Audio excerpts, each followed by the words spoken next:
Good evening, this is John Milburn for LAWS11057 Introduction to Law. This is week 8 of term 3, 2018-2019.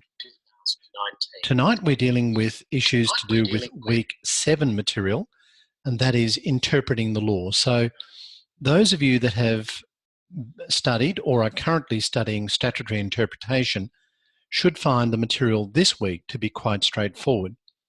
Those that are doing introduction to law without reference to the unit that I've mentioned, statutory interpretation, will simply need to work harder. I do apologise for that. But before we start to deal with the interpretation component, just a quick overview of Moodle site. I probably shouldn't need to do this at this stage, but I want to ensure that everyone is aware of what's on Moodle and uses Moodle effectively. Now, if you're watching this live, you no doubt would have Moodle up on your screen. I'd ask you to look at that. If you're watching this as a recorded session, please go to your Moodle landing page for LAWS11057 Introduction to Law. There are a few things that I just want to highlight.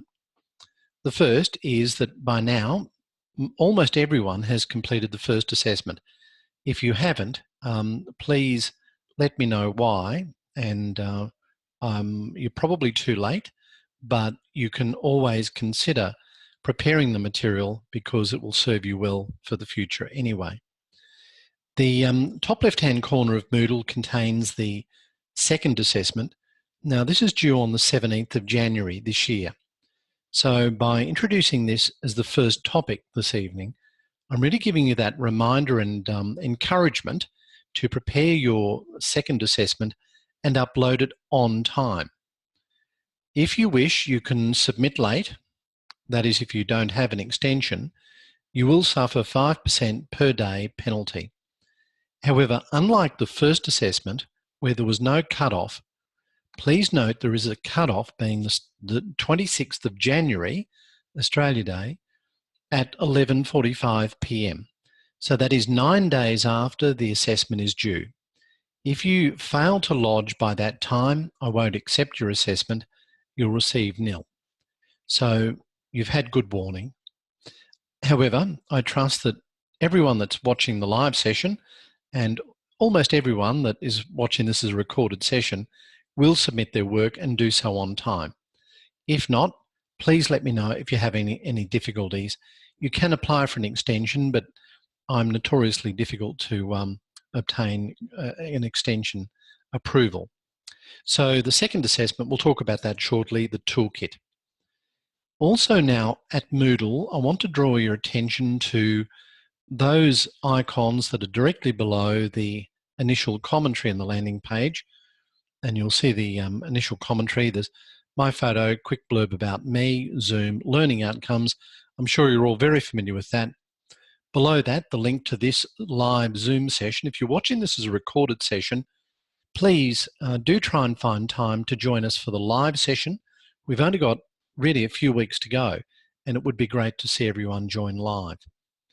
Below that, Q&A. I'm sure that most of you are well aware of Q&A, and that's the place where you should ask questions, or if you like, make comments. Now, I would actually like to rename Q&A to more a discussion forum, which involves me and you. So it's a place where you can contribute as well as ask questions. This is particularly relevant for the second assessment because many of you will come across something that you find to be of great value, and I'm going to encourage you to share that information and that detail with your colleagues. Now, you might be thinking, oh, I want to keep that and guard it for myself. But bear in mind that if you're generous with your information and your assistance and you adopt this collegiate attitude, firstly, you're adopting an attitude that is applied by lawyers in practice, which is very important. And secondly, you've got an opportunity to receive information from others that may assist you. So I do encourage you to share information as well as to ask questions in the Q&A. And also, please remember, and this is very important, that the Q&A is not exclusively designed for my answers. Whilst I will provide many of the answers, I do hope that my response supplements rather than completely replaces any answers or assistance that may be provided by you to your colleagues. And I know that many of you have already answered questions that have been raised by your colleagues. I encourage you to do that into the future. And then, of course, you have below that the general discussion, which is really more for the students rather than me. Below that, you'll see latest information. And of course, I'm sure you're well aware that that's where I'll upload the most recent Zoom session, and that will be replaced each week. Now, then we have 4 blocks that I really want to ensure that you've read and carefully considered. Plagiarism and academic misconduct is very important. And through your reading of the Humsey-Hancock decision in particular, in assessment number 1, I'm sure you're acutely aware of that. But I don't want to scare you off in terms of accessing external materials. Far from it. Plagiarism is not designed to stop you from accessing cases, legislation, or secondary materials such as textbooks. All we're really asking you to do is to acknowledge the source of the original material and to do so in accordance with the AGLC, the Australian Guide to Legal Citations, and that means footnote referencing. In the first assessment, by now you've all got your marks and your feedback. Most people are getting this very well. Most people are acknowledging the source of the original material, they're footnote referencing in accordance with the appropriate manner, and they're referencing well. So if you're part of that group, please continue. Share the information if possible, and if you're not fully aware of how to footnote reference your material, please learn that now. It's very important. So also have a look at the video that you'll see, which is university-wide about plagiarism. Ask questions if you have any doubts or concerns, and please adopt this collegiate attitude of sharing information in a collegiate way. So it's not collusion, but you are collaborating appropriately. I hope that makes sense. So do some research on collaboration versus collusion, or ask some questions if you have any concerns about where the boundaries might lie. Below that, we have useful tips and learning support. If you're struggling, then be aware of the Academic Learning Centre. The library, of course, I would expect that everyone's well and truly familiar with the library, how to access it, how to navigate, how to find publications, how to access materials. You'll certainly need that for your toolkit. And remember, of course, that there are opportunities for you to seek general advice as students through the university. The next block relates to assessment. I'm sure, again, you're all familiar with that. If you haven't already done so, please look at my video called Level 3 Examination or Short Window Online Paper Preparation. That will give you a good idea as to how to prepare for the final assessment.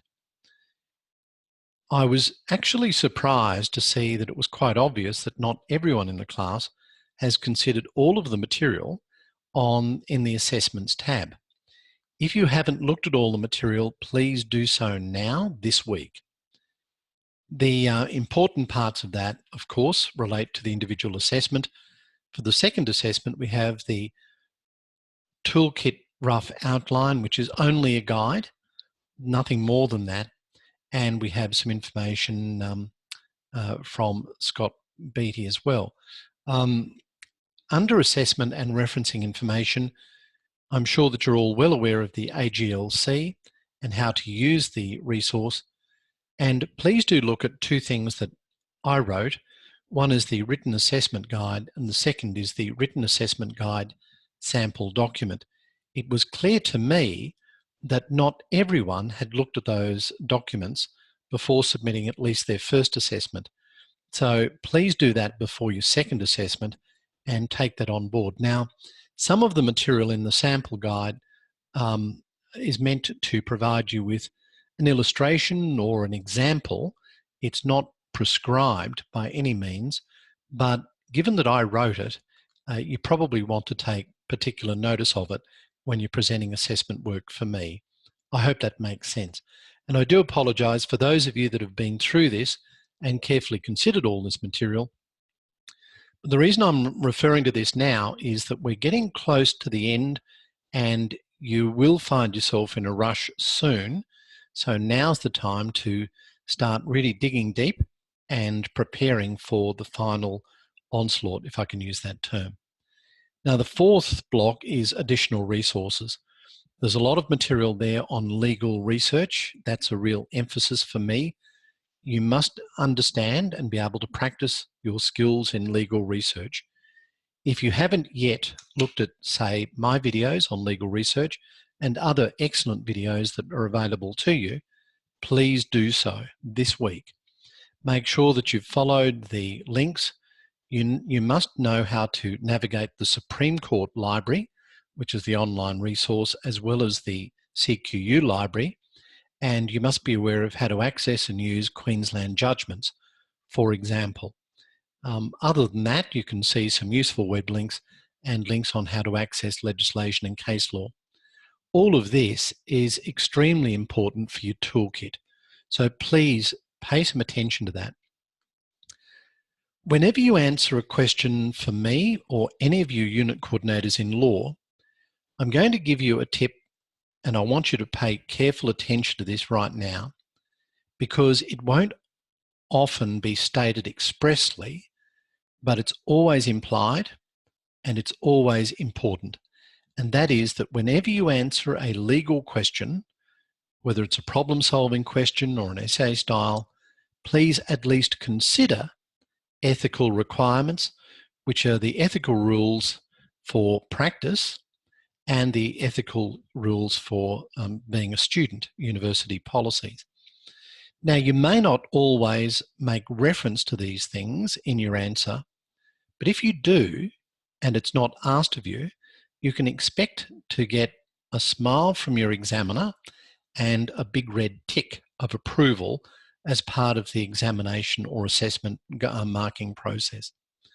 So the important things from a practical perspective are for you to read and understand the the QLS, which is the Australian Solicitors Conduct Rules, and also the Barristers Rule, and for solicitors and barristers respectively. They're not the same, and you do need to be able to access both, and both may be relevant in different ways, or one may be relevant, the other may not be. So do have ready access to the Australian Solicitors Conduct Rules and the Barristers Rule, and perhaps even have some commentary. There is available, I think, generally, a publication through the Queensland Law Society, which is an annotation of the Australian Solicitors Conduct Rules with some cases relevant to individual rules. That might be a worthwhile investigation or investment for you. Then, of course, Queensland, Central Queensland University policies is something you should consider. Now, I mentioned the Queensland Law Society a couple of times there. I do encourage you to consider joining as a student member.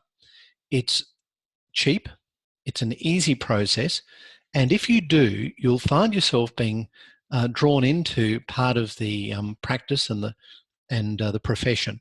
So at an early stage, please do consider joining the Queensland Law Society by reference to the student member application. It's easy, it's cheap, it's worthwhile, and it will unlock material for you available through the QLS that you might otherwise not have available to you.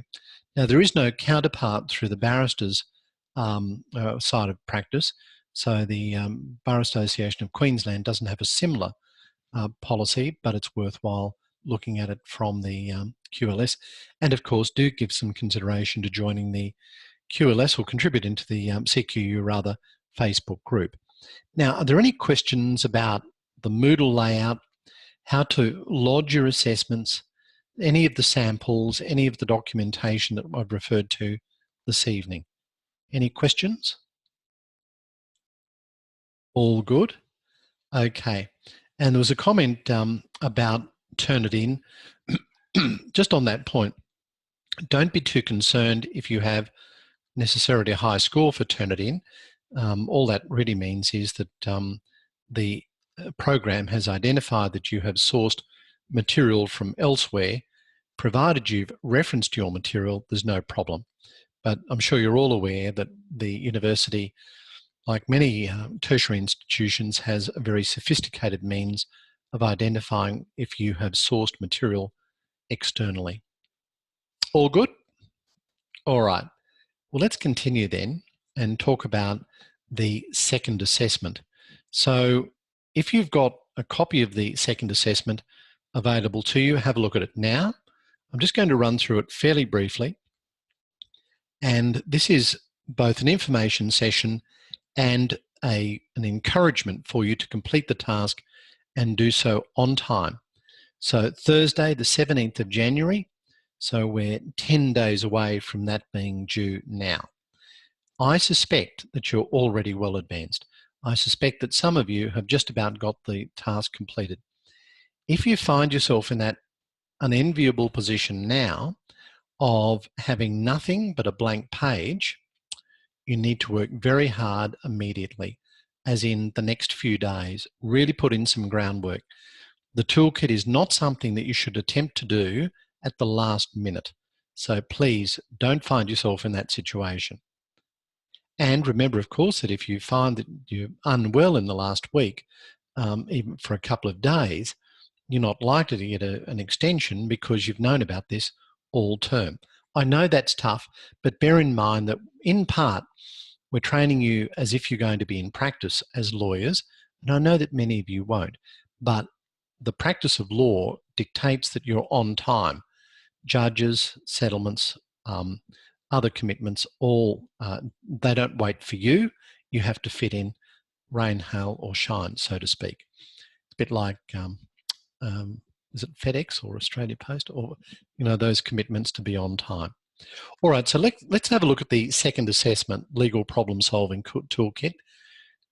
Unlike the first assessment, where there really wasn't very much emphasis on the word count, I am going to place more emphasis on the word count for this assessment. The word count is 2,000, that's the limit.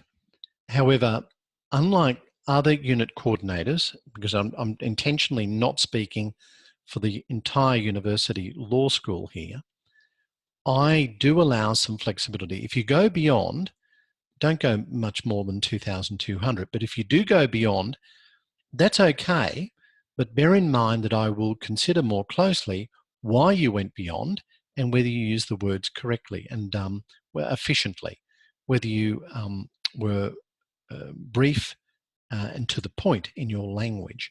So you can go beyond, but just do so carefully. If you find that you're just not getting close to the number, then I would add something of some value to supplement what you've already got. Exercise your own discretion in that regard. I do find it a shame where people produce good work, but there's simply not enough of it. And that's almost as bad as producing too much work. I hope you understand. So think about something to supplement.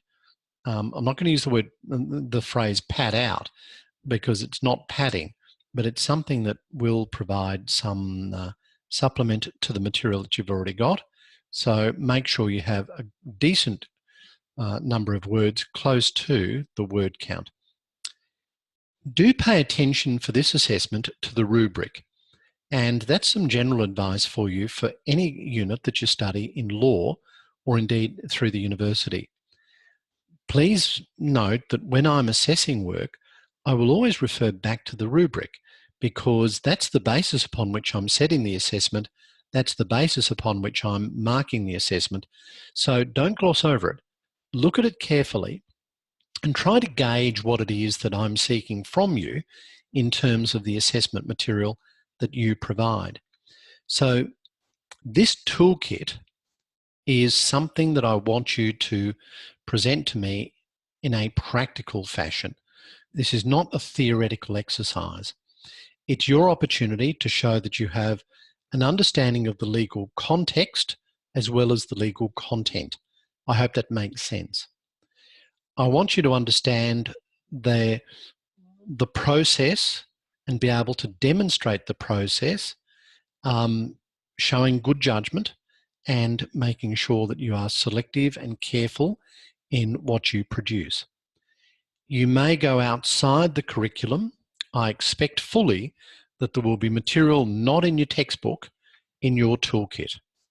And the toolkit is only of value if, for you, it can be used as a tool in practice. So I expect that you will use this toolkit for your third assessment and indeed any legal assessment. Now, for those of you that are just dipping your toes into introduction to law, you're not intending to study law beyond that, I do hope that you find the toolkit useful in whatever endeavour you use, because this is what you carry with you into the future alongside the portfolio. So you've already got your portfolio, now you'll have your toolkit. These are things that are meant for you. I'll assess it, but they're really meant for you, and they're meant for you to use in a practical sense. So please provide it in a provide practical material. You probably know that I'm very strong on presentation, so please follow the basics. And I know most of you will. Paginate your work, make sure your headings are consistent, keep a consistent font, indent any quoted material that's beyond 3 lines. Drop a line as part of the font size when you're indenting or when you're quoting indented material. That doesn't apply when it's part of the text or the paragraph. Make sure that you understand how to use your footnote referencing. It's dead easy from the Word program. Make sure that you have an overall professional presentation. Not gaudy, it doesn't have to be, I don't like necessarily lots of flowery, for want of a better term, presentation. It can be, but it just needs to be professional. Now, you can use flowcharts, you can use hyperlinks. Usually you don't include hyperlinks in an assessment paper, as in, if you're referring to a case, you refer to the legal citation. You don't provide the hyperlink to OSLI or something like that. But when you're preparing your toolkit, I expect to see actual hyperlinks to websites or cases or legislation or whatever it might be. You don't have to quote the hyperlink reference for me, just include the hyperlink. If you don't know how to hyperlink, then you've got to learn that now. And if you're really struggling, you may have to do a course in Word, given that most people are using Word, or ask some questions through Q&A. All right, any questions then about generally what I'm looking for in the toolkit and the presentation of it, some of the tips that I've referred to as part of the content? All good? I suspect I'm speaking to the converted tonight, so thank you for that. All right, and in the toolkit, you will need to provide some solutions. You'll need to provide some key concepts. I'll give you a hint, and I probably mentioned this a few times. In your reading, as you're flicking through websites, as you're going through the library, if you come across something and you say to yourself, oh, that's handy, I must remember that for future reference, that's almost exactly the sort of thing that we want you to put in your toolkit. So the toolkit is the repository of all these handy things and tips, procedures, websites, and other material that will help you to answer legal questions more fully. That's why I can't prescribe for you what the appropriate answer is. Everyone's going to be a little different. In fact, can be quite different on this. All right, all good? So let's start talking about interpreting the law. Question, can we hyperlink something in the library website? Absolutely you can. Now, the only difficulty with that is that whilst I'll be able to check that because I have access to the university library, of course, and you will, for someone other than a university enrolled student, the link won't work. But you can certainly hyperlink something in the library website, or you can use the library website to source the raw material and then go from there. But if you're looking at something like Westlaw or LexisNexis, it'll probably have to be through the university library website. So good question, but yes, absolutely, no problems at all. Any other questions? All good? All right. So interpreting the law, there are three things that you need to potentially interpret. One is statutes, and hence the unit statutory interpretation, and of course statutes are legislation. Second is case law, and we need to interpret what it is the judges are saying, particularly from a precedent perspective. And thirdly, other documents. We need to interpret potentially wills, contracts, court orders, practice directions, things of that nature. So when we talk about interpreting the law, we're not just talking about statutory interpretation, it's a much broader topic. And it links very closely with the issue of written communication, because in the process of interpreting the law, hopefully you're interpreting something that has been written by a person who has written it correctly and used plain English or plain language drafting. But let's start with reading legislation. In order to give a legal answer, you first need to understand whether something is part of our law, part of our legislation. What do you think? And I'm just asking you to now to participate. Can anyone tell me, and this is a very vague question, but if you're looking at a piece of legislation, are there any traps that might come to mind in terms of whether that legislation is operative or not? So you know what I mean by operative, the legislation, is it in effect? If you're looking at a piece of legislation, what are some of the things you need to consider to determine whether it's operative? And if you're watching this as a recorded session, pause, think about it. Okay, we're getting some good answers coming here. Peter says, is it up to date? What is the date of assent? Excellent. Tim says, well, it may be outdated. Excellent. Tuna says, is it in force? Yes. Gareth says, what is the date of the offence? Excellent. If you're looking at an offence provision. And Manuel says, the court that made it. Remember, of course, Manuel, we're talking about statutes made by Parliament, but we will get on to case law and precedent. But exactly, that is a very valid point for the next part of the session. Tuna says, what about amendments? Yes. Then Ronnie says, enacted at what date? And if there are any amendments. So you're getting a really good idea here that on the document, we need to do some investigation.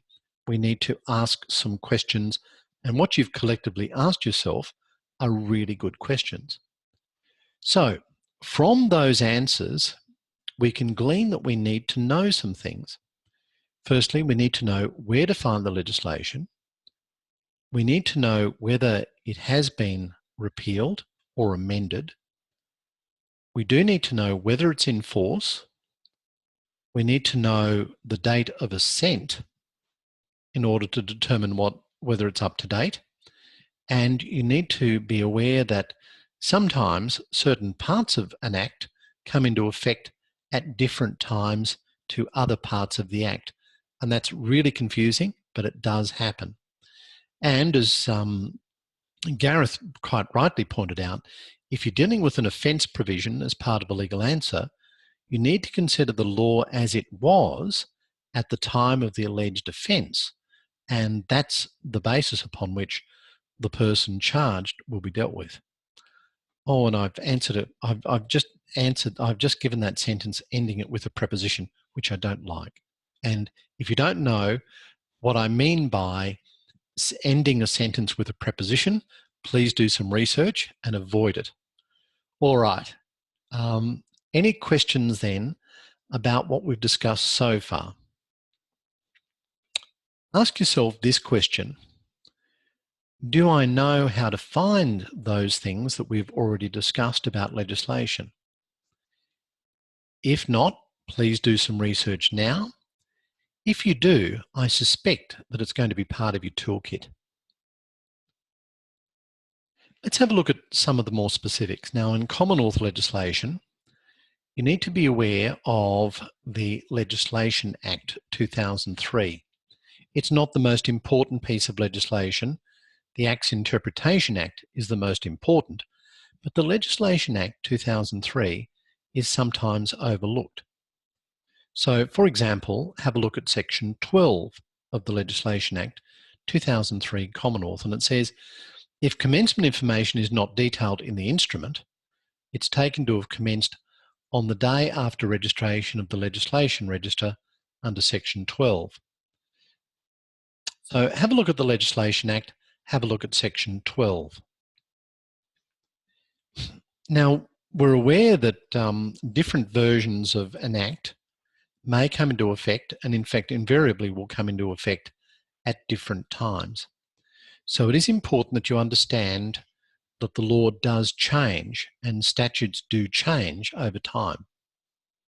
Sometimes the legislation is compiled.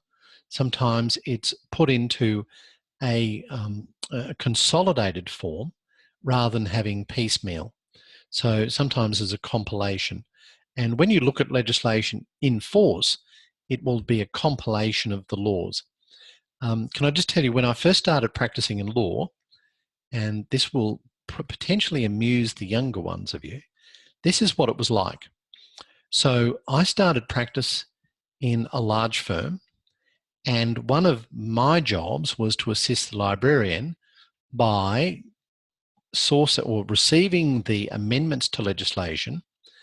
And what we would then do is we'd actually cut out, so if there was an amendment to Section 12 of the Property Law Act, for example, by the introduction of 12C, and that came through as a part of an Amendment Act, we would get the Amendment Act and we'd cut out 12C and we'd paste it, glue it in to the Act, so that if you found an up-to-date compilation of the Property Law Act, invariably it'd have all these bits of paper included in it, and the other part was ruled out. So other sections were ruled out and we'd make a note.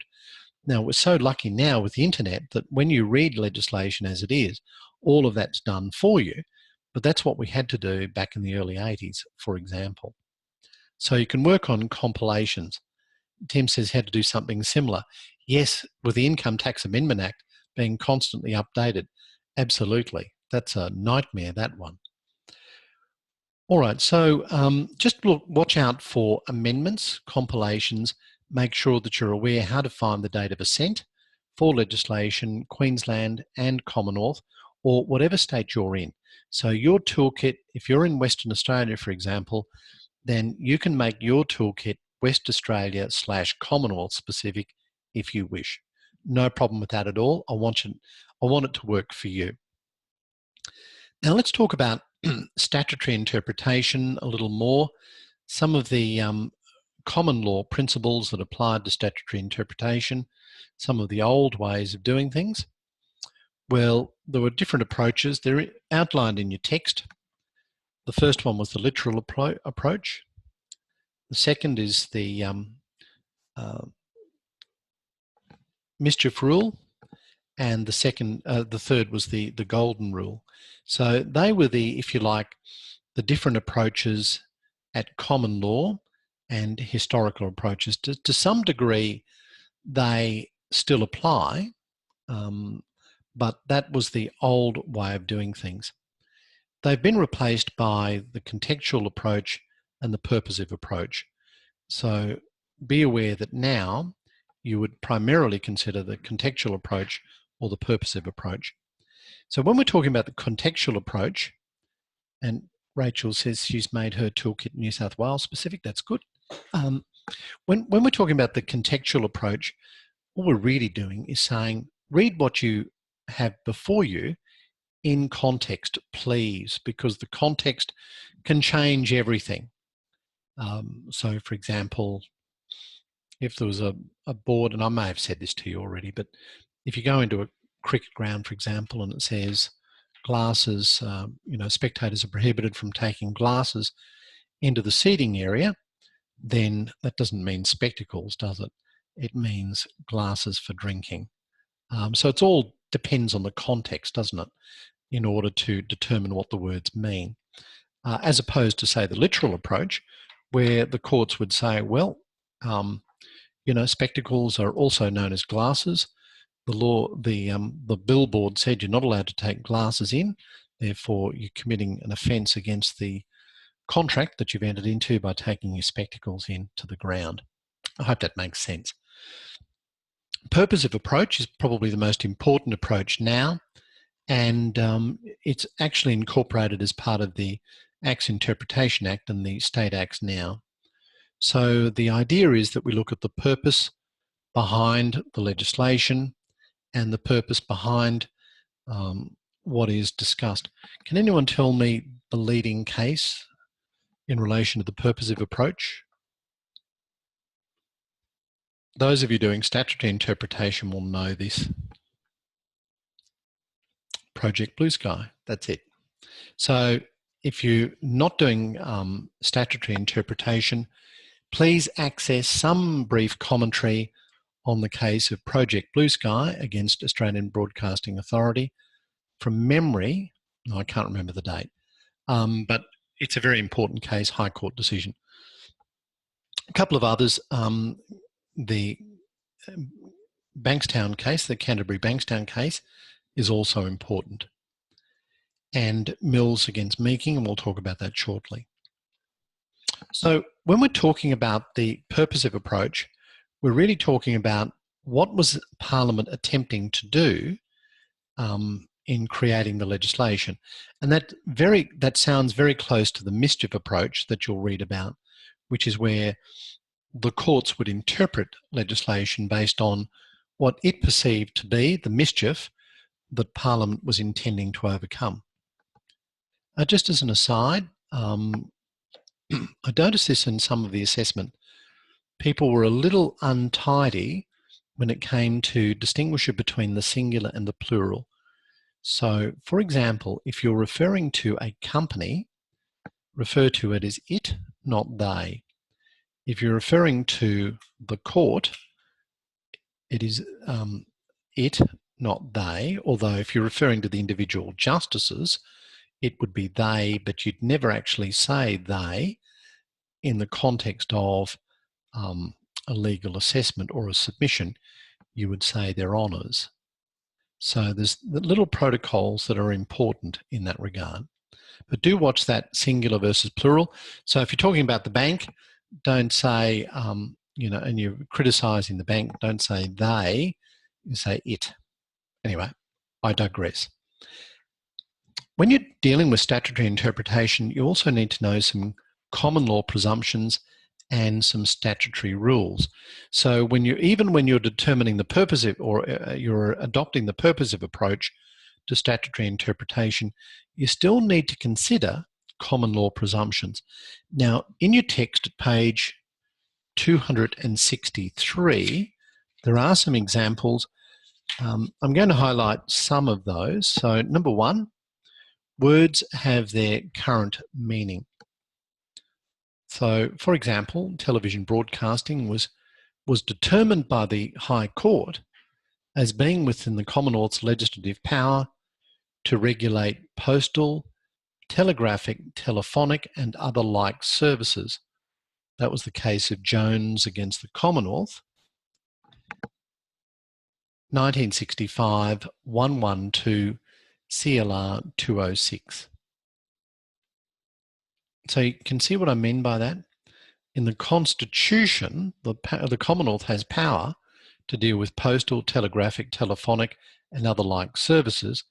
In 1901, Parliament didn't know about television, but the High Court said, yes, that television is part of that grouping, so we're going to interpret the words in the Constitution as having their current meaning, and when we're talking about telegraphic, telephonic and like services, given the current meaning, that includes television.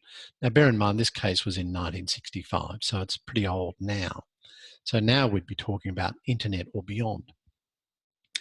Number 2, words have technical meaning. In law, certain words do have specific legal meaning. A couple of words that come to mind that have a legal meaning, which is quite different, or probably quite different to their colloquial meaning, would be frustration is one word, or provocation. Does anyone know what the word frustration means in the context of contract law?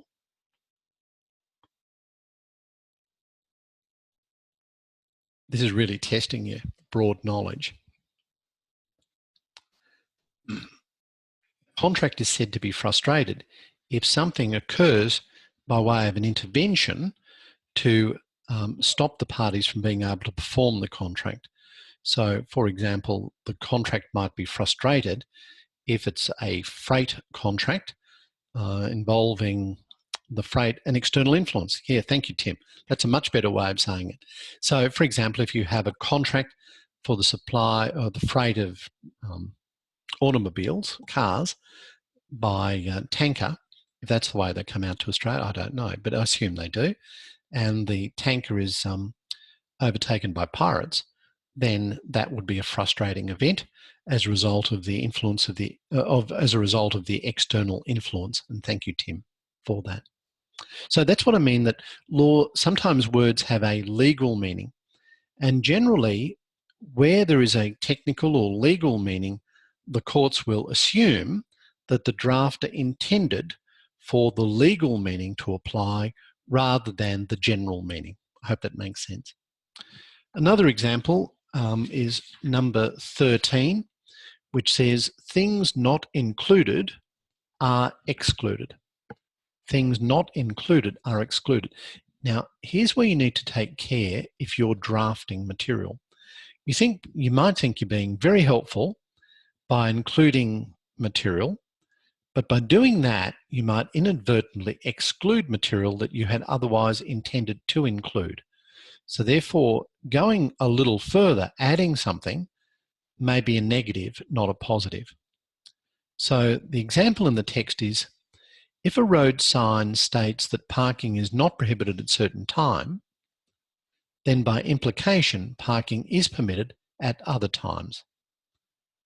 Now, the only difficulty with this common law presumption is that it does provide some justification for wordiness in drafting, which is to be avoided, or alternatively, simplicity in drafting, which means that the drafter is leaving it open for further interpretation.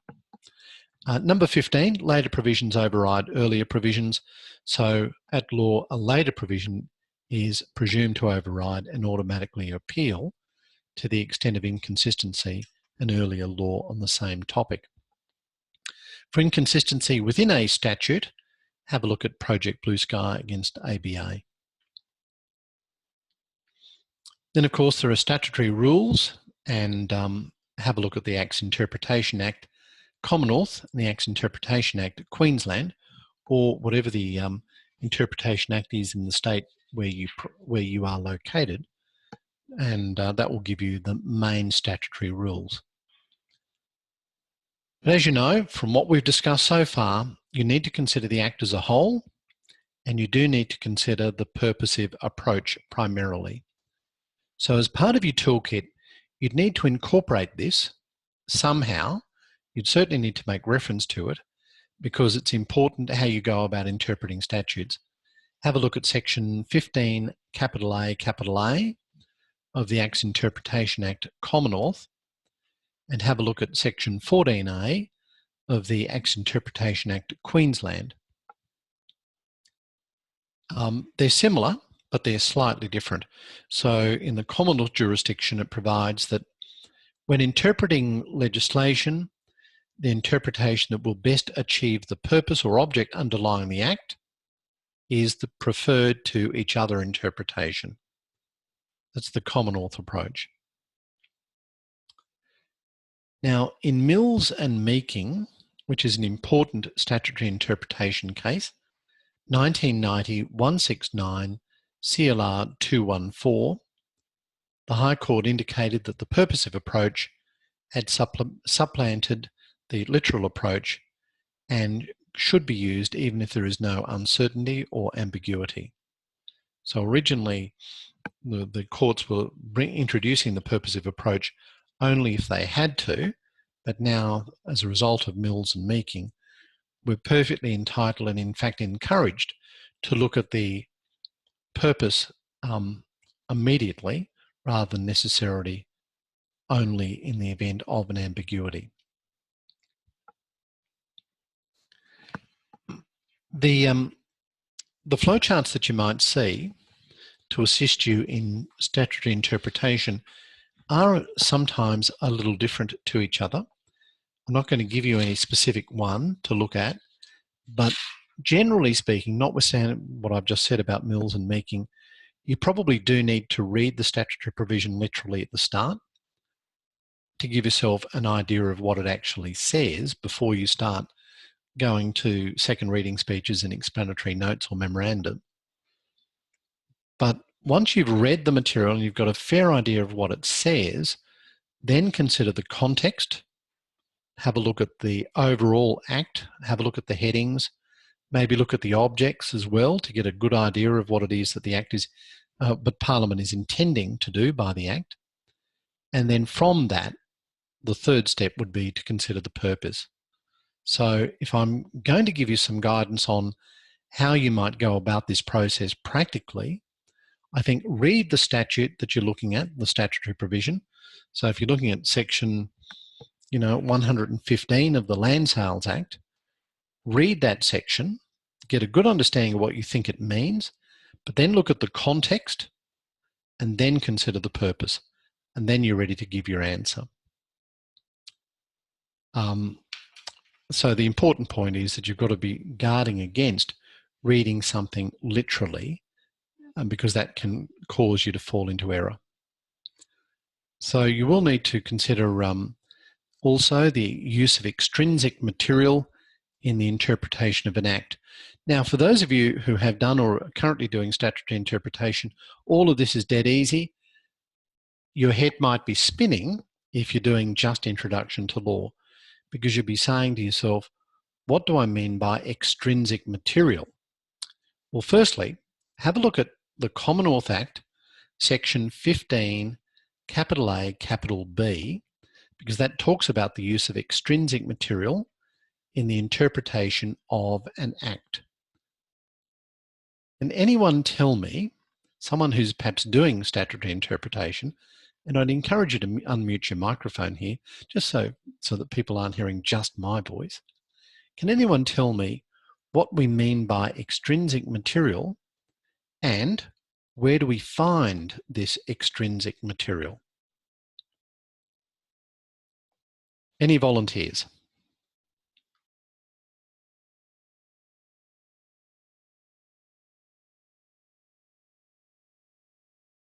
I know some of you know this. No one's willing to unmute the microphone and tell me? Tuna and Ronnie have given me great examples of extrinsic material. But what are extrinsic materials? All right, so extrinsic materials are really things that are external to the legislation that assist in interpreting the legislation. So good examples are second reading speeches. Oh, we're getting some good ones now. Explanatory memoranda or explanatory notes. Cases to some degree. Things outside the Act, practice directions, yes, to some degree. Hansard is a source of information, says Tuna. And Tim says secondary sources, textbooks, things of that nature. So yes, extrinsic materials can be used, and in fact, the law requires you to use extrinsic materials to interpret legislation. You need to do so guardedly. If you're working in practice and you spend 3 days interpreting what the partner of your law firm or manager of your department believes to be quite straightforward, then you're probably going to do yourself a disservice, and that might harm your reputation.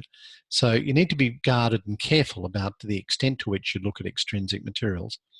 But the starting point would be to look at section 15A, get an idea of what are these extrinsic materials. They are actually referred to in the section, and bear in mind that in the Commonwealth jurisdiction we call them explanatory memorandum. Queensland we call them explanatory notes, which is the information prepared by Parliament leading up to the introduction of the bill, which then becomes the law. If you're struggling to know where to find these things, then please find that now. You need to know that material for the website and for your toolkit. I'm going to assume that you know where to look for legislation. For example, the Federal Register of Legislation, or OSLE. If you don't know, please go and have a look at your legal research videos and your notes carefully. All right, so the Acts Interpretation Act is important because it provides some guidelines as to how to interpret legislation, and it also requires you to look at other extrinsic materials such as treaties and international agreements that might be referred to in legislation. That's sometimes overlooked. It's not just the Acts Interpretation Act when we're talking Commonwealth. Also consider rules around criminal offending and civil penalties. So look at the Crimes Act 1914 and the Criminal Code Act 1995 for the Commonwealth, which provides some further information. Look at similar pieces of legislation in your state, which in Queensland would be the Acts Interpretation Act and the Criminal Code. Now, when it comes to cases, then the main thing is to consider what we call the ratio decidendi, as opposed to the obiter or obiter dictum. We should know the difference between those now. The ratio is that part of the decision that is fundamental to the making of the conclusion by the court, that which was directly relied upon by the court as the reasons or one of the reasons for coming to its decision, as opposed to the obiter, which is really, it's more than a throwaway comment. It has more effect than that, but it was a comment made by the court which did not directly result in the final order, but which nevertheless is something that you would expect others to consider, particularly if it's obiter by the High Court. That's probably all I'll say about interpretation of cases. I will say something about contractual interpretation, and that is that it's a very important drafting principle to be consistent, because the general rule about interpreting contracts or other such documents is, what would a reasonable person think this term means? In other words, it's meant to be an objective test. And the best way to pass that test is to be absolutely entirely consistent in your terminology throughout the document. I know I've talked a lot. You've been very patient. I'll wrap up shortly. But one of the best ways of drafting a contract is to use definitions. When I first started, I'm sorry I keep talking about the old days, but part of the reason I do that is just to highlight the difference between what you might see from something that was 30, 40 years ago that is now wrong, as opposed to what is correct now. So if you see a document drafted in the form that we used to always do, which was when defining something, we'd say in brackets, hereinafter referred to as the open quote debtor with a capital D, close quote, close brackets, that's now wrong. So I will mark you down if you write that into anything. The modern approach is really just very simple. So if Peter Smith is the debtor, just put at the end of referring to Peter Smith on the first occasion, just put in brackets debtor, close brackets. You don't even have to put in the inverted comma or inverted commas. But what we quite often see is that the word debtor, when it's used in that sense of describing Peter Smith, for future reference in the document, we'll normally see that highlighted. So does that make sense? Is anyone clear or unclear about what I'm just saying? Because I'm trying not to confuse you, but it's all part of legal simplicity in writing. And sometimes you don't have to formally, have to name something. So if you're talking about, Project Blue Sky Inc., and you then describe it as Project Blue Sky, the reader will know what you're talking about. I hope that makes sense. So the idea is that it's simple, that you write in a simple manner, and you write as if someone is going to try and interpret what it is that you've read, what you've written, in a way that makes sense and is certain. All right, well, I'll wrap it up there for this evening. Thank you for your patience. Before we finish the recording, are there any questions, comments? And I will try and get you talking next week. But thank you for your contributions with the online comments. Anything? All good? All right. Thank you very much. We'll see you next week, next Monday, and good luck with your second assessment. Any questions, please ask through Q&A. All the best. See you then.